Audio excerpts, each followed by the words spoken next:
ሀይሚስ ምን አገባኝ? ጥራት ሀይሚን ለምን 1 ሚሊዮን ጊዜ ነው ስሜን ያጠፋውን ሰው ጥራት እንትን ውጡ ምናምን ትላለች። ማት ነው ከማን በጥራት አታወራኝ። ጥያቄ ነው የጠየቁ መልስልኝ በስርዓት። ወይኔ እጄ ብሩኬ ረፌ ምን ልታመጣ ነው ማለክስ? ሁሉንም ሆነ ነገራት እኔ እንዳልመታወቅ አጠገብ እንዳልደረስኩ ንገራት። አስፈራርታችሁት ነው ምናምን እንዳትሄዱ ካሜራ ይዤ ነው የመጣሁት። ሁሉም ነገር ግልጽ ነው።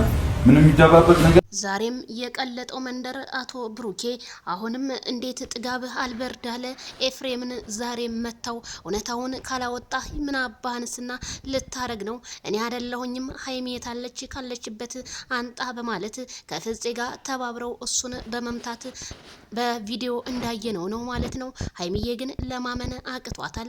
ታዳኔ ምን ላደርግህ በማለት ደንግጣ እሷን የሶፋ ስር ሲፈልግበት በነበረ ሰዓት ብሩኬ እውነትም በረድ አድርገህ ብታበላ እንደኔ መልካም ነው ብዬ ነው የማስበው። ምንድነው ይሄንን ያህል ያዙ ይልቀቁኝ ማለት? በእናንተም ጾም ነው በእኛም ጾም ነው።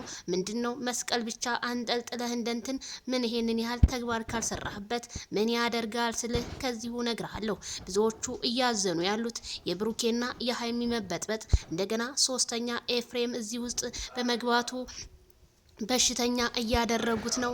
እጁን አስረውታል። ትናንትና ደረቴን ወጉይ ብሎ ነበር። ዛሬ ደግሞ እጁን ከርፈፍ አድርጎ መጥቷል ማለት ነው።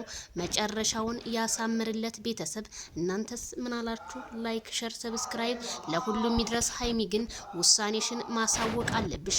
ምክንያቱም ከብሩኬ ጋር በዚህ ተቀጠልሽ ወንድምሽን ቤተሰብሽን እየደፈረ አብረሽ መኖሩ ላንቺ ከባድ አደጋ ነው ብዬ እነግርሻለሁ ሀይሚዬ። ቤተሰብ እናንተስ ምን አላችሁ? በኮሜንት